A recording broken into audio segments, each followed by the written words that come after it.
The fluorescent lights of Riverside Emergency Veterinary Clinic hummed overhead, casting harsh white light across the steel examination table. On that cold metal surface lay Thor, a magnificent German shepherd whose black and tan coat had lost its usual luster. His chest rose and fell in shallow, labored breaths. Around him, grown men wept openly. Officer Ethan James stood with his hand covering his mouth, tears streaming down his weathered face. Sergeant Rodriguez had turned away, his broad shoulders shaking. Officer Thompson, the youngest of the group, had his hands clasped together as if in prayer. Dr. Patricia Wells, the veterinarian who had served the canine unit for 15 years, prepared the syringe with trembling hands. She had done this countless times before, but never had it felt this heavy. Thor wasn't just any dog. He was a hero, a legend, a friend. The clinic doors burst open. "Wait! Please wait!" A small figure in pink pajamas and untied sneakers came running through, her dark curls bouncing wildly. 7-year-old Mia Rodriguez nearly stumbled in her haste, but she didn't slow down. Behind her, her grandmother tried to keep up, calling her name. "Mia, sweetheart, maybe you shouldn't—" But Mia wasn't listening. She ran straight to the table, standing on her tiptoes to see Thor's face. "Thor," she whispered, her small hand reaching for his paw. Something remarkable happened. The dog, who had been barely responsive for the past hour, suddenly stirred. His amber eyes, clouded with pain, found Mia's face. With what seemed like his last reserves of strength, Thor lifted his massive head just inches off the table. His front leg moved slowly, deliberately, until his paw rested against Mia's chest, right over her heart. It looked exactly like a hug. The officers broke down completely. Even Dr. Wells had to wipe her eyes. This was it. The final goodbye. The last moment of connection between a dying dog and the little girl who loved him. Ethan Rodriguez, Mia's father and Thor's handler, moved to pull his daughter away gently. "Say goodbye, Mija. We have to let him go now." Dr. Wells positioned the syringe, finding the vein in Thor's foreleg. She took a deep breath, preparing to administer the injection that would end his suffering. But then she paused. Her eyes narrowed. She leaned closer to Thor's neck, examining something.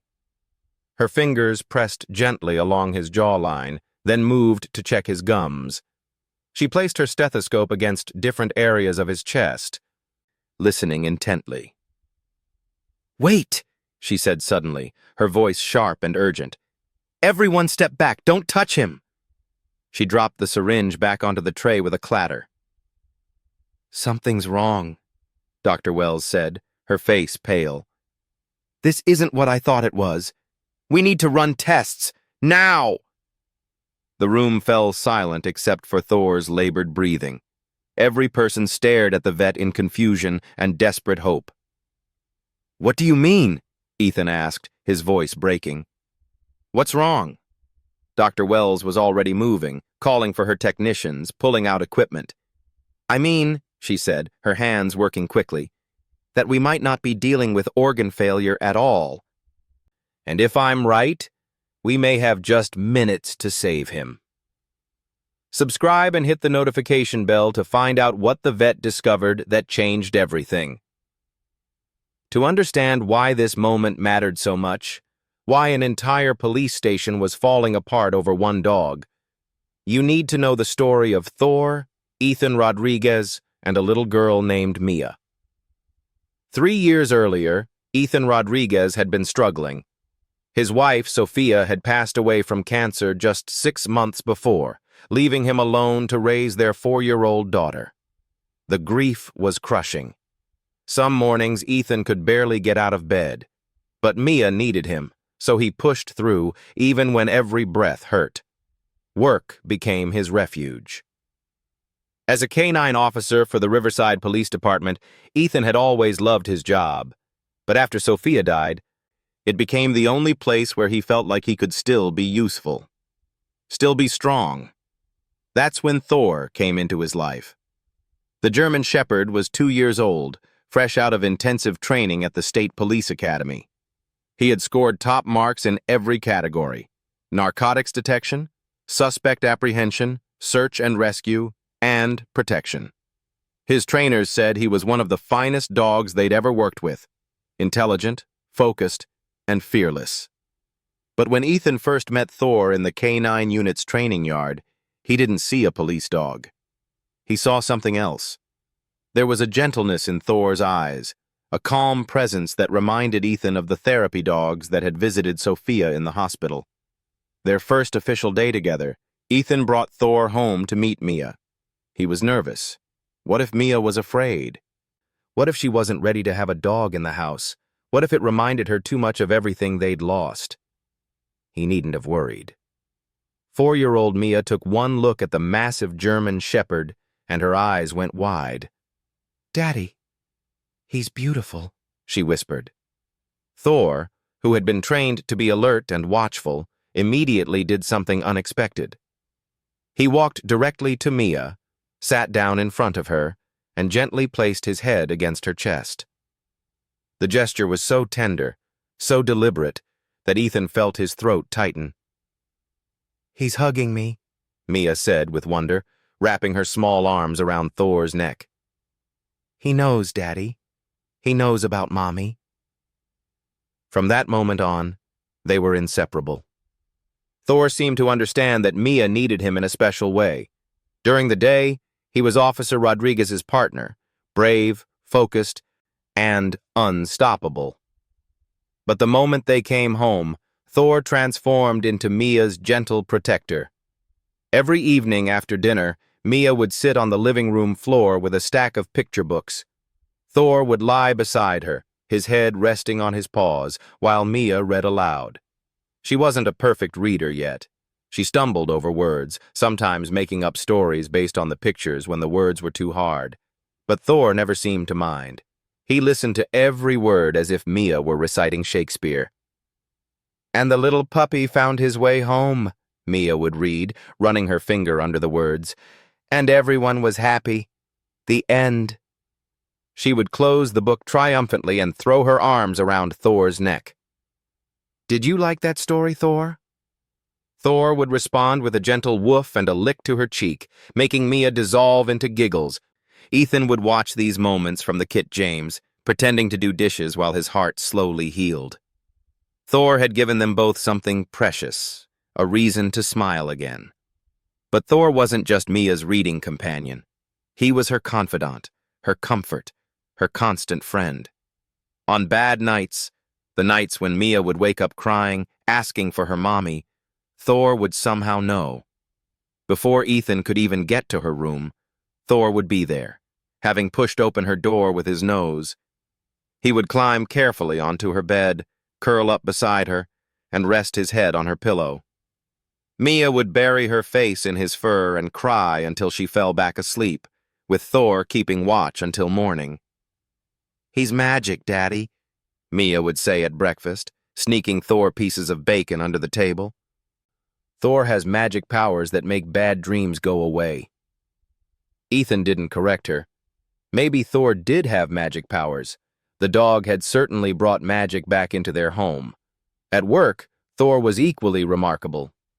Ethan had partnered with canines before, but Thor was different. The dog seemed to anticipate Ethan's needs, reading his body language and responding before commands were even given. They moved together like they'd been partners for years, not months. Thor's first major success came during a narcotics bust at a warehouse on the east side. The suspect had fled into a maze of storage units, and officers were having trouble locating him. Ethan released Thor with a single command: search. The German Shepherd moved through the complex with precision, his nose working, his ears alert. Within 3 minutes, Thor had located the suspect hiding behind a false wall in one of the units. The arrest was clean, safe, and efficient, exactly the kind of work that made Thor famous throughout the department. More successes followed. Thor located a missing child who had wandered into the woods behind her school. He detected 50 pounds of cocaine hidden in a false compartment of a truck during a routine traffic stop. He protected Ethan during a violent confrontation with an armed suspect, positioning himself between his handler and danger without hesitation. The local newspaper ran a feature story. Riverside's four-legged hero, K9 Thor makes city safer. Mia cut out the article and hung it on her bedroom wall. "That's my Thor," she would tell anyone who visited. "He's the bravest dog in the whole world." But at home, brave Thor was still gentle Thor. Still the dog who let Mia dress him up in costume jewelry and pretend they were at a fancy tea party. Still the dog who would lie patiently while Mia practiced brushing his fur, talking to him about her day at school. "And then Emma said my picture was pretty, but I think she was just being nice because teacher said to be nice," Mia would chatter away, brush in hand. "What do you think, Thor? Do you think my picture was pretty?" Thor would give a soft woof of approval. "You're right," Mia would say seriously. "Emma probably meant it. I should share my crayons with her tomorrow." These were the moments Ethan treasured. His daughter was learning to trust again, to open her heart again. And it was all because of Thor. On Mia's 7th birthday, Ethan came home with a surprise. He'd had a local artist paint a portrait of Mia and Thor together, Mia laughing with her arms around Thor's neck, Thor's tongue hanging out in a happy grin. "So you never forget," Ethan told his daughter as she stared at the painting with shining eyes, "that Thor will always be here for you. Always." Mia hugged her father tight. "Forever and ever?" "Forever and ever," Ethan promised. Neither of them knew how soon that promise would be tested. It started on an ordinary Tuesday morning in September. Ethan and Thor had the early shift, which meant a 5:30 a.m. departure. Ethan moved quietly through the house, trying not to wake Mia, but Thor's tags jingled as he stretched and followed Ethan to the door. From upstairs came a sleepy voice. "Daddy? Thor?" Ethan smiled. "Go back to sleep, Mija. We'll be home for dinner." "Be careful," Mia called, the same thing she said every morning. "Love you." "Love you too, princess." Thor woofed softly, his own version of goodbye. The morning was routine: a traffic stop, a school visit for a safety demonstration, paperwork at the station. By noon, Ethan and Thor were doing a patrol sweep of Heritage Park, a popular spot that sometimes attracted drug dealers. It was a beautiful day. The September sun was warm but not too hot, and families were out enjoying the playground and picnic areas. Thor trotted alongside Ethan, alert but relaxed, his tail wagging occasionally when children called out to pet him. "That's a police dog!" a little boy shouted, pointing. "Look, Mom!" Ethan smiled and waved. These were the good days, the easy days. Just being present, being visible, being part of the community. They were walking past a cluster of oak trees when Thor suddenly stopped. His body went rigid, his ears forward. He'd caught a scent. Ethan immediately switched to work mode. "Show me," he commanded. Thor led him off the main path, into a more secluded area of the park. His behavior was focused now, purposeful. He was tracking something. They emerged into a small clearing where someone had clearly been camping illegally. There were discarded food containers, a sleeping bag, and, Ethan's eyes narrowed, drug paraphernalia scattered around. "Good boy, Thor," Ethan said, reaching for his radio to call it in. "Good Thor yelped. It was a sound Ethan had never heard his partner make, a sharp, pained cry that made Ethan's blood run cold. The dog stumbled, his back leg giving out. He tried to stay standing but collapsed onto his side, his body beginning to tremble. "Thor!" Ethan dropped to his knees beside his partner. "Thor, what's wrong? What happened?" Thor's eyes were wide, confused. His breathing was rapid and shallow. His legs were moving, but not in a purposeful way, more like spasms, like he couldn't control them. Ethan's hands moved over Thor's body, checking for injuries. No blood, no obvious wounds, no snake bite, no visible trauma. But something was terribly wrong. Thor's trembling got worse. His pupils contracted to pinpoints. Foam began to appear at the corners of his mouth. "No, no, no," Ethan breathed, pulling out his radio with shaking hands. "Dispatch, this is Unit 47. I have a canine down at Heritage Park. I need emergency veterinary support now." The response was immediate. Unit 47. Responding. Status of canine? "He's—" Ethan's voice broke. He put his hand on Thor's chest, feeling the rapid, irregular heartbeat. "He's seizing. He can't stand. I don't know what happened. We need help now." Unit 47. Ambulance is en route. Stay with the canine. Do not move him. Ethan had never felt so helpless in his life. He'd been trained in canine first aid, but nothing in his training covered this. Thor wasn't bleeding. He hadn't been attacked. He'd just collapsed. "Stay with me, buddy," Ethan whispered, his hand on Thor's heaving side. "Please stay with me. Mia needs you. I need you. Just hold on." Thor's eyes found Ethan's face. Even in his distress, there was recognition there. Trust. The dog was trying so hard to be okay, trying to fight whatever was happening to his body. Within 5 minutes, Officer James and Sergeant Rodriguez arrived, having heard the call over the radio. James took one look at Thor and went pale. "What happened?" Rodriguez demanded. "I don't know." Ethan was struggling to hold back panic. "He was fine, and then he went down. Something's wrong. Something's really wrong." The veterinary ambulance arrived 7 minutes later, 7 minutes that felt like 7 hours. The emergency vet techs moved quickly, checking Thor's vitals, loading him onto a stretcher. "His heart rate is through the roof," one tech said to the other. "Respiration is shallow. Pupils are severely constricted." "What does that mean?" Ethan demanded, climbing into the ambulance after them. "What's wrong with him?" "We don't know yet," the tech said, starting an IV line in Thor's leg. "But we're going to get him to the clinic as fast as we can." The ride to Riverside Emergency Veterinary Clinic was a blur. Ethan kept his hand on Thor, talking to him constantly. "You're going to be okay. You're the toughest dog I know. Remember when you took down that suspect twice your size? Remember when you ran through that burning building during the warehouse fire? You're a hero, Thor. You don't give up. Don't give up now." But Thor's condition wasn't improving. If anything, he seemed to be getting worse. His breathing was becoming more labored. His trembling had progressed to full-body spasms. At the clinic, Dr. Wells was waiting. She'd worked with the canine unit for years and knew every police dog by name. The moment she saw Thor on the stretcher, her professional mask slipped for just a second, showing the fear underneath. "Get him into exam 3, she ordered.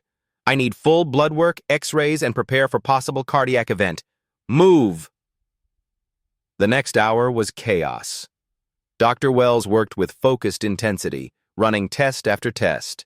She administered oxygen, hooked Thor up to monitors, tried medications to stabilize his heart rate. Nothing was working. Ethan stood against the wall, trying to stay out of the way, watching his partner fight for his life. By now, word had spread through the police department. Officers were arriving at the clinic, filling the waiting room, all of them there for Thor. Officer Thompson, who had graduated from the academy just 6 months ago, was crying openly. "He trained with me," he said to no one in particular. "When I was nervous about my first patrol, Thor was there. He made me feel safe." Sergeant Rodriguez, normally stoic and commanding, had his head in his hands.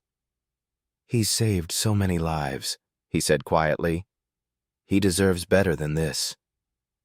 Officer James was on his phone, quietly updating the rest of the department. Every few minutes, someone else would arrive. The waiting room became packed with uniformed officers, all of them united in their grief and fear.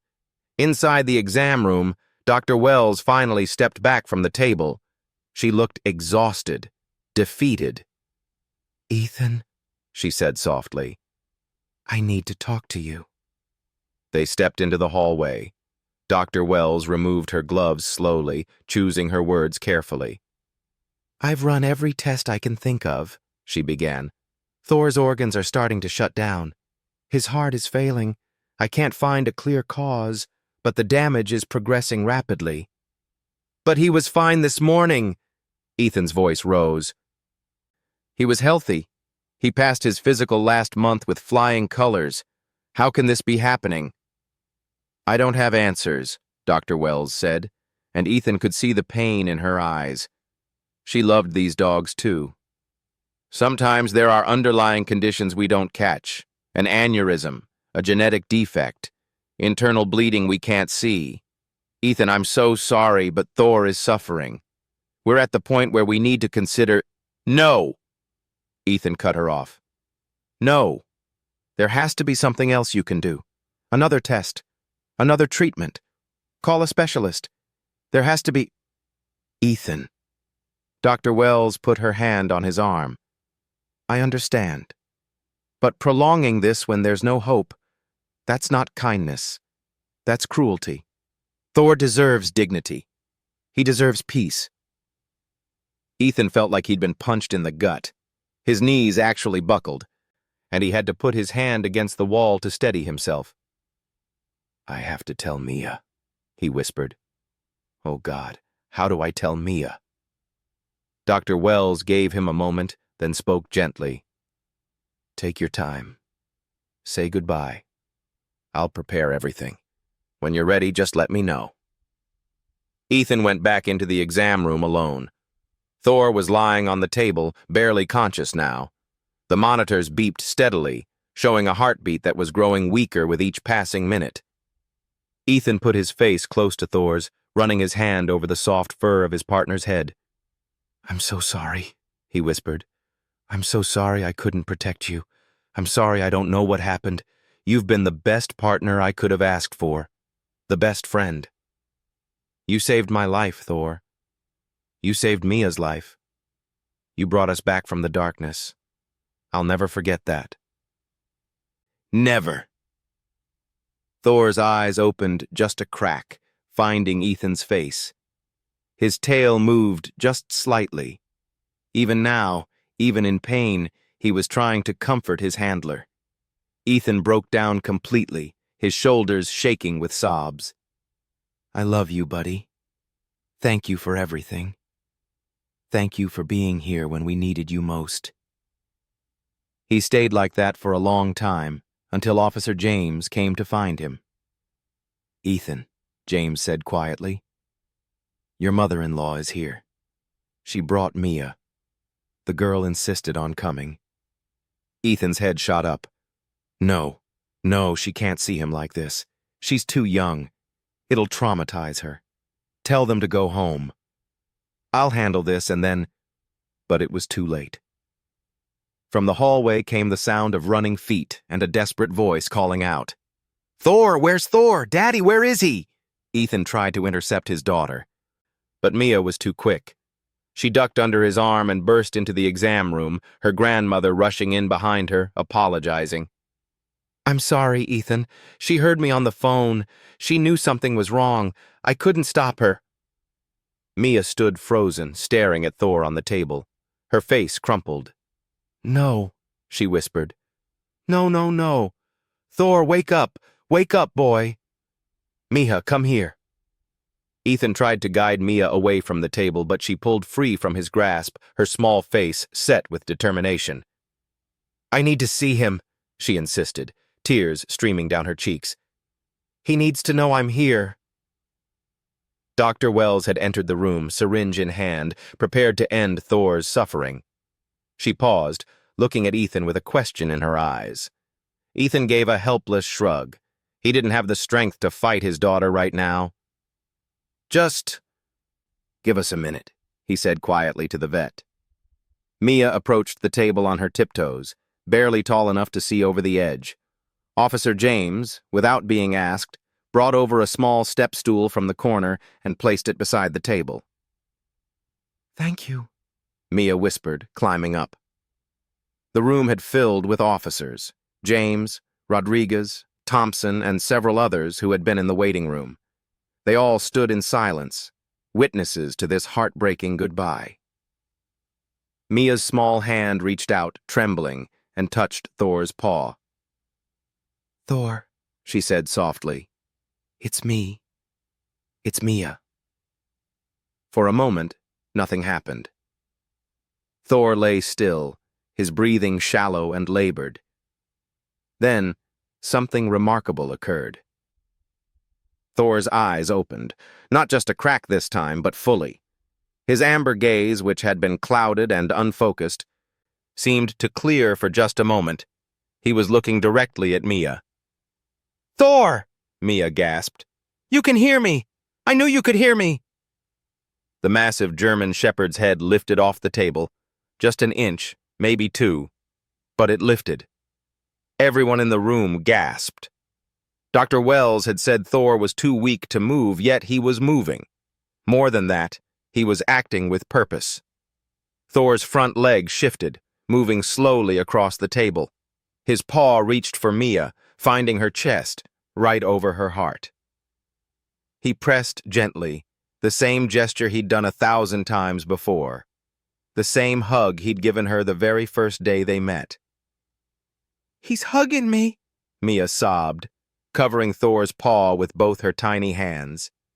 Daddy, he's hugging me. He knows I'm here. Every officer in that room lost their composure. Sergeant Rodriguez turned away, his shoulders shaking. Officer Thompson pulled off his glasses to wipe his eyes.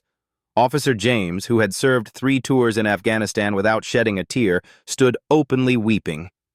Even Dr. Wells had to pause, setting down the syringe to compose herself. Ethan moved to his daughter's side, putting his arm around her shoulders. He loves you so much, Mija, he managed to say. He's saying goodbye. No, Mia said fiercely, shaking her head. No, he's not saying goodbye. He's saying hello. He's saying he's still here. Right, Thor? As if in response, Thor's paw pressed a little harder against Mia's chest, and that's when the monitors started beeping differently. Dr. Wells's head snapped toward the machines. Thor's heart rate, which had been slow and irregular, suddenly spiked. Not in a bad way, in a responsive way, as if something had triggered a change. That's odd, Dr. Wells murmured, moving closer to check the readings. What's odd? Ethan asked, alert now. His heart rate just jumped, significantly. The vet pulled out her stethoscope, listening to Thor's chest. She frowned, moved the stethoscope to a different location, listened again. Mia was still holding Thor's paw, pressing it against her heart, talking to him in a steady stream of words. Remember when we read that story about the brave knight? You're my brave knight, Thor. Remember when you let me put that silly hat on you for my tea party? You looked so funny, but you were such a good sport. Remember when it stormed last week and I was scared? You stayed with me all night. I wasn't scared with you there. I'm not scared now either. You're going to be okay. I know you are. Dr. Wells was examining Thor more closely now. Her professional curiosity clearly aroused. She checked his gums, his eyes. She ran her hands along his neck and jaw, pressing gently in various spots. Ethan, when did you say this started? She asked. About an hour and a half ago, at Heritage Park. We were investigating an illegal campsite when Thor just collapsed. Did he ingest anything? Eat anything unusual? No, nothing. I was watching him the whole time. Dr. Wells's fingers pressed along the side of Thor's neck, and suddenly Thor flinched, just slightly, but noticeably. Pain response, the vet murmured. She pressed again, more gently. Another flinch. There's swelling here, she said, more to herself than to anyone else. Very slight, but it's there.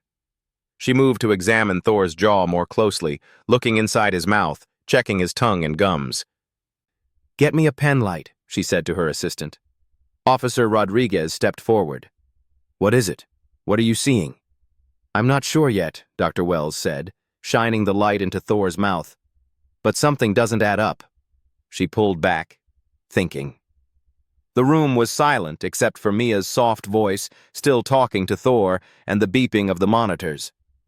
His symptoms are consistent with multiple types of system failure, Dr. Wells said slowly, speaking almost to herself as she worked through the problem. But they're also consistent with other conditions: acute allergic reaction, toxic exposure, even certain types of envenomation. English, please, Sergeant Rodriguez said. Dr. Wells looked up at the gathered officers, and for the first time since Thor had arrived, there was something other than despair in her eyes. There was uncertainty, and uncertainty meant there was something she didn't understand, something she'd missed. I've been treating Thor as if he were experiencing organ failure, she said carefully. And in a sense he is. His organs are shutting down. But what if that's not the cause? What if it's a symptom? A symptom of what? Ethan demanded. That's what I need to figure out. Dr. Wells turned to her assistant. Cancel the euthanasia. I need to run a new series of tests. Hope, dangerous and painful, flared in Ethan's chest. You think he can be saved? I think, Dr. Wells said carefully, that I may have been looking at this wrong. Give me 20 minutes. She moved toward the door, then paused, looking back at Mia, who was still standing on her stool, holding Thor's paw, talking softly to him. Keep doing exactly what you're doing, the vet told the little girl. I don't know how, but you're helping him. His vitals are more stable now than they've been since he arrived. Mia nodded seriously. I won't leave him. I promise. The vet left, and the waiting began. Ethan pulled up a chair next to his daughter, putting his arm around her waist to steady her on the stool. The other officers drifted back to the waiting room, giving the family some privacy but staying close, ready to hear news. Tell me a story, Mia said to Thor, her voice taking on the familiar rhythm she used during their evening reading sessions. Actually, I'll tell you a story. Once upon a time, there was a brave dog named Thor. He was the strongest, smartest, most wonderful dog in the whole world.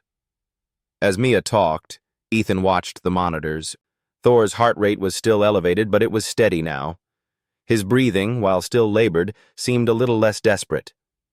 What was happening? How was Mia's presence making a difference? Officer James stuck his head in. How's he doing? Stable for now, Ethan said. The vet thinks she might have missed something. That's good, right? That's hope. Maybe. I don't know. I'm afraid to hope, James. His friend nodded, understanding. Want some coffee? Yeah, thanks. James left, and Ethan returned his attention to his daughter and his partner. Thor's eyes were still open, still fixed on Mia's face. There was something alert in that gaze now, something that hadn't been there before. It was as if the dog was fighting, like he'd decided he wasn't ready to give up. 10 minutes passed, then 15. Dr. Wells rushed back in, her assistant behind her carrying trays of medical equipment. The vet looked energized in a way she hadn't been before. I went back through my notes, she said, speaking quickly. Thor's symptoms, the collapse, the trembling, the constricted pupils, the difficulty breathing. They can indicate organ failure, yes. But they're also classic signs of something else. Something I should have considered from the start. What? Ethan was on his feet now. Dr. Wells was already working, setting up equipment, preparing new tests. Several things, actually. Poisoning from certain plants or chemicals, extreme allergic reaction, or, and this is what I'm testing for now, envenomation. Envenomation? Like a snake bite?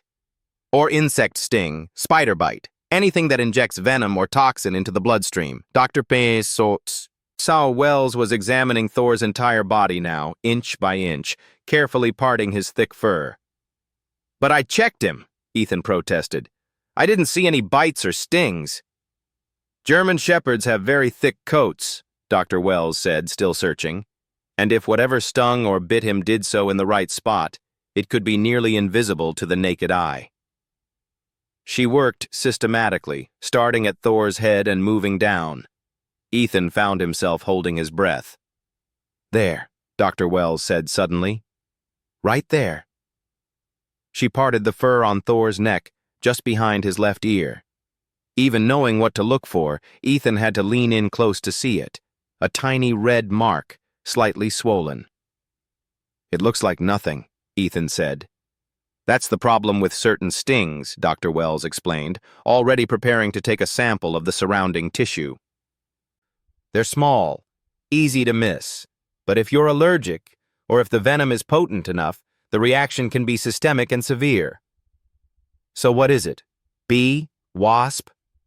"I won't know until I run tests, but if I'm right, if this is an acute allergic reaction rather than organ failure, then Thor's prognosis changes completely." Dr. Wells worked with intense focus, drawing blood, examining the sting site, checking Thor's response to various stimuli. Mia watched with wide eyes, still holding Thor's paw. "Is Thor going to be okay?" she asked. "I hope so, sweetie," Dr. Wells said. "I really hope so." More tests, more waiting. Ethan paced the small room while Mia refused to move from Thor's side, keeping up her constant stream of chatter and reassurance. Finally, after what felt like an eternity, Dr. Wells looked up from her microscope with an expression that was equal parts relief and frustration. "It's bee venom," she announced. "Thor was stung by a bee and he's having a severe anaphylactic reaction. His airways are constricted, which is why he's having trouble breathing. The venom has triggered a cascade of responses throughout his body, which is why his organs are in distress." "But that's treatable, right?" Ethan's heart was pounding.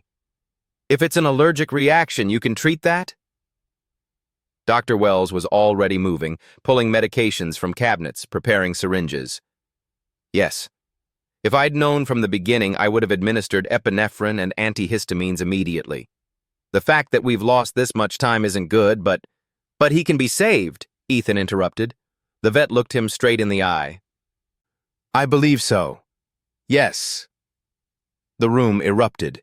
Ethan grabbed Dr. Wells and hugged her, not caring about protocol or professionalism. The vet laughed, patting his back. "Let me work," she said, gently extracting herself.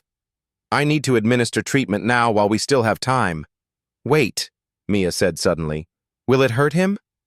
"The injections? Just a small pinch," Dr. Wells assured her. "But they'll make him feel so much better." "Can I hold his paw while you do it so he knows I'm here?" Dr. Wells smiled. "I think that would be perfect." As the vet prepared to inject the life-saving medications, Ethan stepped into the hallway where his fellow officers were gathered. "He's going to make it," Ethan said, his voice breaking. "Thor's going to make it!" The waiting room exploded with cheers and applause. Officers hugged each other, laughing and crying at the same time. Sergeant Rodriguez clapped Ethan on the back so hard he nearly knocked him over. "I knew it," Thompson said, grinning through his tears. "I knew Thor was too tough to give up." Back in the exam room, Dr. Wells had already administered the first round of medications. She worked with practiced efficiency, her earlier despair replaced with focused determination. "Epinephrine to open the airways," she explained as she worked. "Antihistamines to counter the allergic response, corticosteroids to reduce inflammation, and fluids to support his system while his body fights back." Mia watched every movement, her hand never leaving Thor's paw. "You're going to feel better soon," she told him. "Dr. Wells is fixing you." Within minutes, the changes began. Thor's breathing, which had been rapid and shallow, started to deepen. The terrible trembling that had racked his body began to ease. His heart rate, displayed on the monitor, gradually slowed from its frantic pace to something more normal. "It's working," Dr. Wells said, and Ethan could hear the relief in her voice. "It's actually working." She continued monitoring Thor closely, administering additional medications, adjusting dosages. Every few minutes, she would check his vitals, examine his eyes, listened to his breathing. "The swelling in his throat is going down," she reported. "Airway is opening up. Blood pressure is stabilizing. Come on, Thor. Come back to us." 30 minutes after the first injection, Thor's eyes, which had been glazed and unfocused, began to clear. He blinked slowly as if waking from a deep sleep. "Thor?" Mia leaned closer. "Can you hear me?" The German shepherd's tail moved. Just a small wag, barely noticeable, but it was there. Mia burst into tears of joy. "Daddy, he wagged his tail! Did you see? He wagged his tail!" Ethan was at the table in an instant, his hand joining his daughter's on Thor's body. "I see it, Mija. I see it." Dr. Wells smiled, the first genuine smile she'd worn all day. "He's going to need continued treatment and monitoring for the next 24 to 48 hours. Anaphylaxis is serious, and we need to make sure there's no secondary reaction. But yes, I believe Thor is going to pull through." "Can I stay with him?" Mia asked immediately. "Please, I don't want him to be alone." Dr. Wells looked at Ethan, who nodded. "We'll both stay," he said, "for as long as it takes." "I'll set up a cot in the recovery room," the vet said. "But first, let me get Thor moved to a more comfortable space. He's going to be with us for a while." Over the next hour, as Thor was moved to the recovery area and settled into a comfortable bed with clean blankets, the full story of what had happened began to emerge. Dr. Wells sat down with Ethan, going over everything she'd discovered. "The bee sting happened at exactly the wrong place at exactly the wrong time," she explained. "Behind the ear, hidden by Thor's thick coat. You would have had no way of seeing it, especially in the chaos of the moment." "But how did a single bee sting cause all this?" Ethan asked. "I've seen dogs get stung before. It hurts. They yelp, but it's not this." "Most dogs, you're right, would just have local swelling and discomfort," Dr. Wells agreed. "But Thor is severely allergic to bee venom. It's not common in dogs, but it happens. The venom triggered an immediate and intense anaphylactic reaction." She pulled up Thor's records on her computer. "Look here. 3 years ago, when Thor was going through his initial training, there's a note from his first vet. Possible sensitivity to insect stings. Monitor for reactions." It's buried in his file, just a small mention. I should have caught it when I reviewed his history, but in the emergency I was focused on other things. Ethan felt a chill. So this could have been prevented? "If we'd known about his allergy, yes. We could have kept an EpiPen in your patrol vehicle. We could have trained you to recognize the signs immediately, but hindsight is 20/20. Dr. Wells closed the laptop. "What matters is that we figured it out in time." "Barely," Ethan said quietly. Another few minutes and... He couldn't finish the sentence. The vet squeezed his shoulder sympathetically. "The thing about anaphylaxis," Dr. Wells continued, "is that it affects every system in the body. The airways constrict, making breathing difficult. Blood vessels dilate, causing blood pressure to drop. The heart has to work harder to pump blood, which is why Thor's heart rate was so elevated. Meanwhile, the venom was causing cellular damage throughout his body." "It looked like he was dying," Ethan said. "He was dying," Dr. Wells said bluntly. "Untreated anaphylaxis is fatal. If we'd gone ahead with the euthanasia, thinking it was organ failure..." She shook her head. "I almost made a terrible mistake." "What made you stop?" Ethan asked. "What made you realize something was wrong?" Dr. Wells smiled slightly. "Your daughter." "Mia?" When she touched Thor, his vital signs changed. Not dramatically, but enough for me to notice. His heart rate stabilized, his breathing pattern shifted. It was like her presence gave him something to fight for, a reason to hold on just a little bit longer. That bought me time to take another look, to question my initial diagnosis. She paused, looking through the window into the recovery room where Mia was curled up next to Thor's bed, reading him a story. "I've been a veterinarian for 23 years, Dr. Wells said softly. "I've seen a lot of things, but I've never seen a bond quite like the one between those two. It literally saved Thor's life." Ethan felt his throat tighten. "She loves him so much. When her mother died, Thor was the one who brought her back to us. He gave her a reason to smile again, to trust again, to love again. And today, she returned the favor," Dr. Wells said. They sat in comfortable silence for a moment, watching through the window as Mia showed Thor the pictures in her book, explaining each one in detail. Thor was still weak, still recovering, but his eyes were alert and fixed on the little girl's face. "So what happens now?" Ethan asked. "Now, we wait and watch," Dr. Wells said. "The immediate danger has passed, but anaphylaxis can have a secondary wave of symptoms, sometimes hours after the initial reaction. I want to keep Thor here for at least 36 hours, monitoring him closely. If everything stays stable, he can go home. But he'll need to take it easy for a few weeks while his body fully recovers." "And long-term?" "Long-term, Thor needs to avoid bees," Dr. Wells said with a slight smile. "Obviously. But more seriously, we'll need to set up a protocol. You'll carry an EpiPen designed for dogs whenever you're on duty.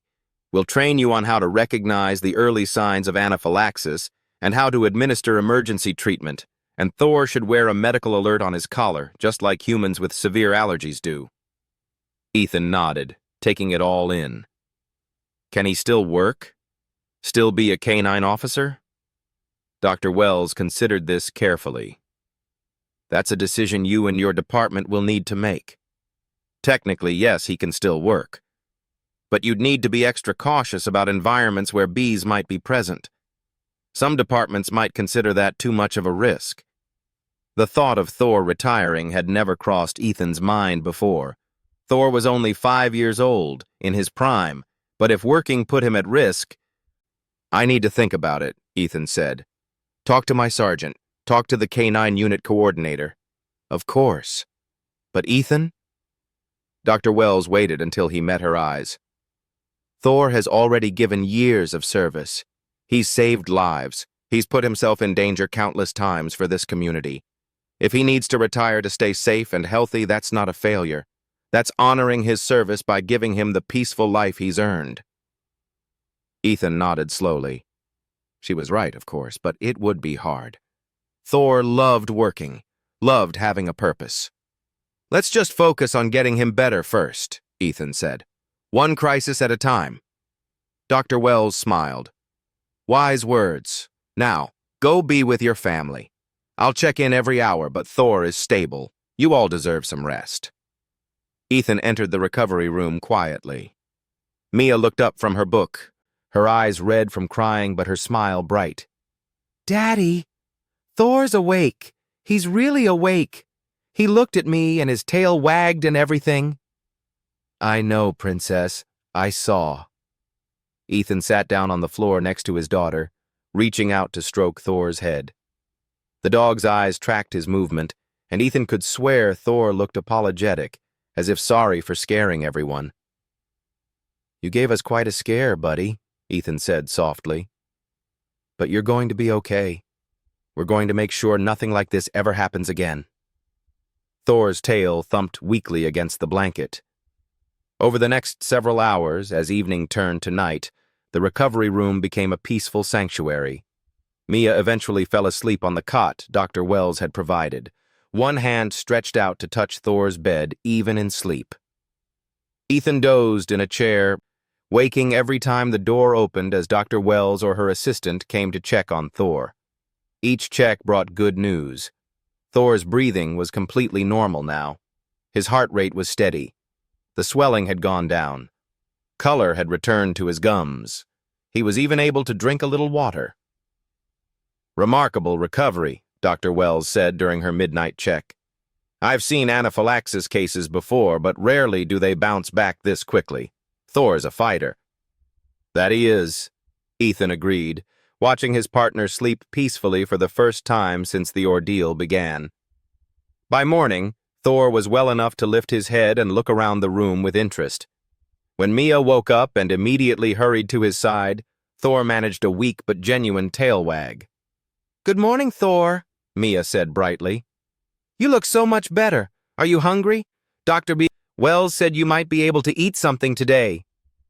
As if on cue, Dr. Wells entered with a small bowl of special recovery food.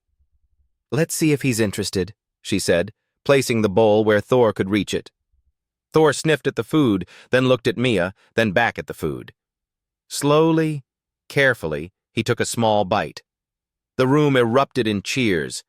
It was such a simple thing, a dog eating, but it represented everything. Life, recovery, hope. "That's my boy," Ethan said, his voice thick with emotion. "That's my partner." The news of Thor's recovery spread through the Riverside Police Department like wildfire. By mid-morning, the clinic's waiting room was full again, but this time with celebration instead of grief.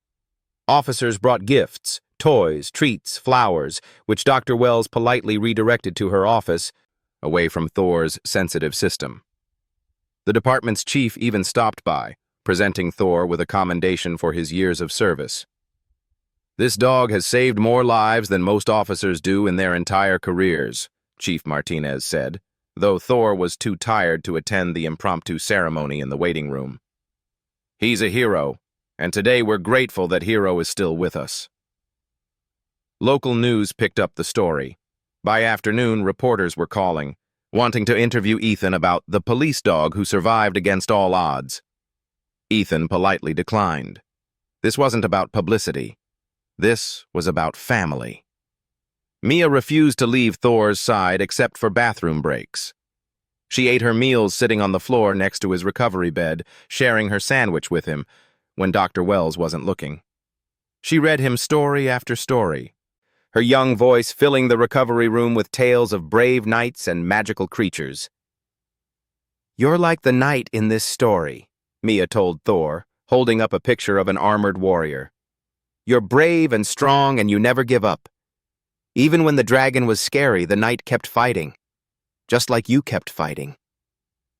Thor would listen to every word, his eyes never leaving Mia's face.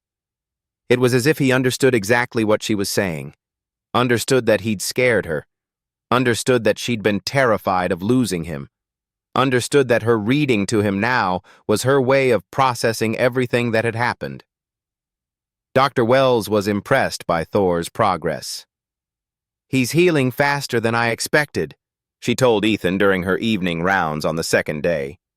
"His blood work is almost back to normal. The inflammation has resolved. I think we can discuss releasing him tomorrow if he continues on this trajectory." "Really? That's wonderful." Ethan felt a weight lift from his shoulders. As comfortable as the clinic was, he knew Thor would heal better at home, in familiar surroundings. "But," Dr. Wells added firmly, "he needs complete rest for at least 2 weeks. No running, no playing, no working. Just gentle walks and lots of sleep. His body has been through severe trauma, and he needs time to fully recover." "You hear that, Thor?" Mia said seriously. "You have to be lazy for 2 whole weeks. That means lots of naps and lots of me reading to you and lots of belly rubs." Thor's tail wagged as if that sounded perfectly acceptable. That night, Ethan called Sergeant Rodriguez with an update. "Thor's coming home tomorrow," he said. "But we need to talk about his future with the K-9 unit." "I've been thinking about that," Rodriguez replied. "The chief and I had a long conversation. Ethan, Thor's done enough. 5 years of exemplary service. Dozens of successful operations. Multiple lives saved. If you want him to retire, you have the department's full support." Ethan felt relief wash over him. He'd been dreading this conversation, worried the department would pressure him to keep Thor working despite the risk. "I think retirement is the right choice," Ethan said. "He's earned it. And honestly, after coming this close to losing him, I don't think I could handle putting him in danger again." "Completely understandable," Rodriguez said. "We'll start the paperwork. And Ethan, take all the time you need. You've been through trauma too." The department will survive without you and Thor for a few weeks. Thank you, sir. Thank Thor for me, Rodriguez said. That dog is a legend. The next morning, Thor walked out of the clinic on his own 4 legs. He was still weak, moving slowly, but he was walking. Dr. Wells had outfitted him with a special vest that read, "Medical Alert, Severe Bee Allergy," in bright red letters. "He needs to wear this whenever he's outside," she instructed. "And here's his EpiPen kit. I've included instructions for administration. Keep it with you at all times." Ethan took the kit solemnly. "I will. I promise." "And Thor?" Dr. Wells crouched down to address the dog directly. "No more picking fights with bees, understand? You scared all of us." Thor's tail wagged, and he leaned forward to lick the vet's face, making her laugh. "I'll take that as a promise," she said, scratching behind his ears. "You're a good boy, Thor, the best boy." The ride home was quiet and peaceful. Mia sat in the back seat with Thor's head in her lap, stroking his fur and humming softly. Ethan drove carefully, avoiding bumps, wanting Thor to be as comfortable as possible. When they pulled into their driveway, Mia's grandmother was waiting with a welcome home banner she'd made. The house was filled with flowers and cards from neighbors and fellow officers. "Everyone wanted to do something," Mia's grandmother explained. "The whole neighborhood has been worried about Thor." Thor took it all in stride, moving slowly through the house as if reacquainting himself with familiar spaces. When he reached his bed in the living room, a massive orthopedic cushion that Ethan had bought him years ago, he circled 3 times and lay down with a contented sigh. "Home," Ethan said softly, sitting on the floor next to his partner. "We're all home." Over the next 2 weeks, a new routine established itself. Ethan took a leave of absence from work, using vacation time he'd been saving. Every morning, he and Mia would take Thor for a short, gentle walk around the neighborhood. Thor still wore his medical alert vest, and neighbors would stop to greet them, asking about the famous dog's recovery. "He's doing great," Mia would tell everyone proudly. "He's the strongest dog in the world." The afternoons were for rest.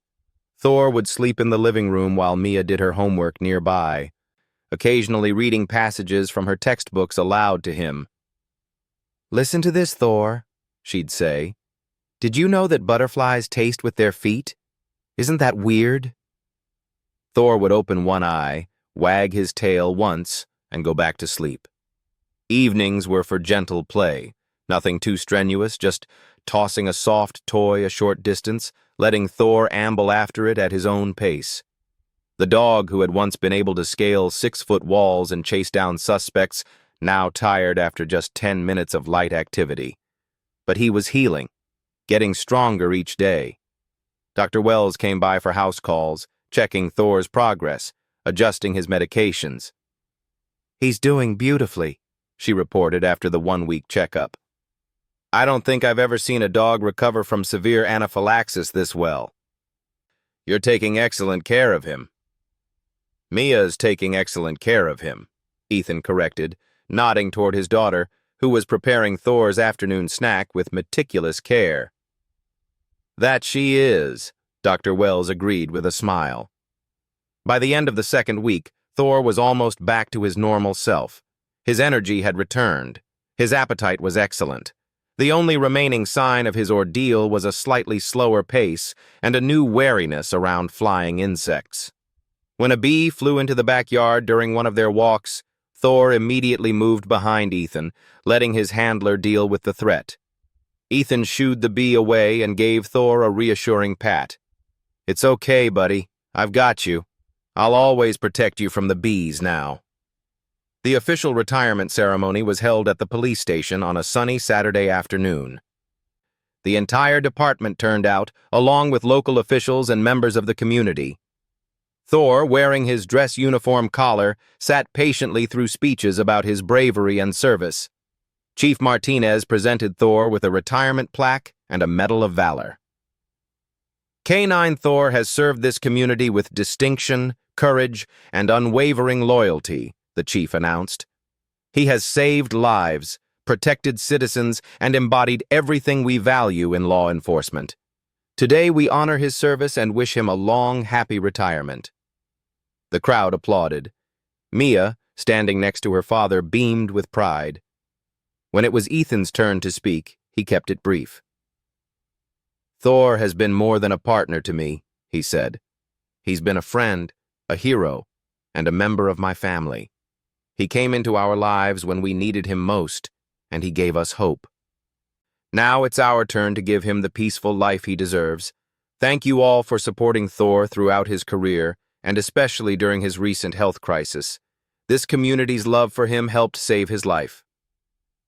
After the ceremony, there was a reception with cake and refreshments, and special dog-friendly treats for Thor.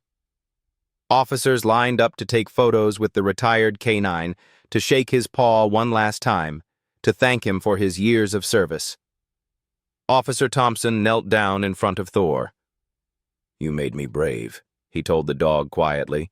"I want you to know that. Thank you." Thor licked his face, tail wagging. 6 months later, life had settled into a wonderful new normal. Thor, now officially retired, had taken on a new role, therapy dog for the local children's hospital. Once a week, Ethan and Mia would bring Thor to visit young patients, many of whom were dealing with their own medical crises. The children loved him. There was something about Thor's calm, gentle presence that brought comfort. He would lie beside hospital beds, letting small hands pet his soft fur. He would listen patiently as sick children read to him, just as Mia had done during his recovery. "He knows what it's like," one little boy said, a cancer patient who had been terrified of his upcoming surgery. "He knows what it's like to be sick and scared. But he got better, so maybe I will too." And the boy did get better. He sent Thor a thank you card with a drawing of a superhero dog wearing a cape. Mia had started a project at school, a storybook called Thor, the Dog Who Came Back. It was full of pictures she'd drawn and stories about Thor's adventures, both as a police dog and during his recovery. "Once upon a time," the book began, "there was a brave dog named Thor who protected everyone in the city. He was strong and smart and never afraid of anything. But one day, something very small and very scary hurt Thor. He got so sick that everyone thought he might have to go to sleep forever. But Thor had a secret weapon: love. The love of his family and friends was so strong that it helped him fight the sickness. And with the help of a very smart doctor and a little girl who never gave up on him, Thor got better. Now Thor has a new job, showing other people that even when things seem scary and impossible, love can help us get through anything." Mia's teacher submitted the story to a local publishing contest for young authors. To everyone's delight, it won first place. A small local press even offered to publish it, with proceeds going to the police canine unit's medical fund. At the book launch party, held at the public library, Mia read her story aloud while Thor sat beside her, wearing a bow tie for the occasion. The room was packed with friends, family, police officers, and community members. When Mia reached the last page, her voice was strong and clear. "Thor taught everyone an important lesson. He taught us that heroes can be scared sometimes. Heroes can get hurt. Heroes can need help. But that doesn't make them any less heroic. Because the biggest bravery of all is choosing to keep going, keep fighting, keep loving, even when things are hard. And that's what Thor did. That's what makes him the best dog in the whole world." The end. The audience erupted in applause. Thor's tail wagged so hard his whole body wiggled. That night, at home, Mia curled up on the couch with Thor, reading her published book to him for the 10th time. Ethan watched from the Kit James, his heart full. His phone buzzed with a text from Dr. Wells. "Saw the video of Mia's reading. That girl and that dog are something special. You're lucky to have them." Ethan typed back, "They're lucky to have each other. We all are." He thought back to that terrible day at the clinic, the moment when he'd thought he was going to lose Thor, the moment when everything seemed hopeless. But they'd found hope. They'd found the truth just in time, and now they had this beautiful, peaceful life, full of love and second chances. Thor had retired from active duty, but he'd gained something better. Time. Time to spend with Mia as she grew up. Time to visit sick children and bring them comfort. Time to simply be a beloved pet instead of a working dog. Time to be happy. As Ethan joined his daughter and his dog on the couch, Mia looked up at him with shining eyes. "Daddy, do you think Thor knows how much we love him?" Ethan looked at Thor, who was gazing at Mia with the same adoring expression he'd worn since the day they met. "Yeah, Mija, I think he knows, and I think he loves us just as much." "More than bacon?" Mia asked seriously. Ethan laughed. "Maybe not more than bacon, but close." Mia giggled and hugged Thor tight. The dog sighed contentedly, completely at peace. Outside, the sun was setting, painting the sky in brilliant shades of orange and pink. Inside, a little girl, her father, and a retired police dog sat together in the gathering darkness, surrounded by love and gratitude and the kind of happiness that only comes after surviving something terrible together. Thor had hugged Mia that day in the clinic, using the last of his strength to tell her goodbye. But it hadn't been goodbye after all. It had been a promise. "I'm not leaving you. I'm still here. I'll always be here." And he had kept that promise. Some stories don't have happy endings, but this one did. Because sometimes, just sometimes, love is strong enough to change the ending, strong enough to recognize something everyone else missed, strong enough to save a life. Mia rested her head on Thor's side, listening to his strong, steady heartbeat. The same heartbeat that had almost stopped, the same heartbeat that now beat with life and health and the promise of many more years together. "I love you, Thor," she whispered. "Forever and ever." Thor's tail thumped against the couch cushion, his way of saying he loved her too.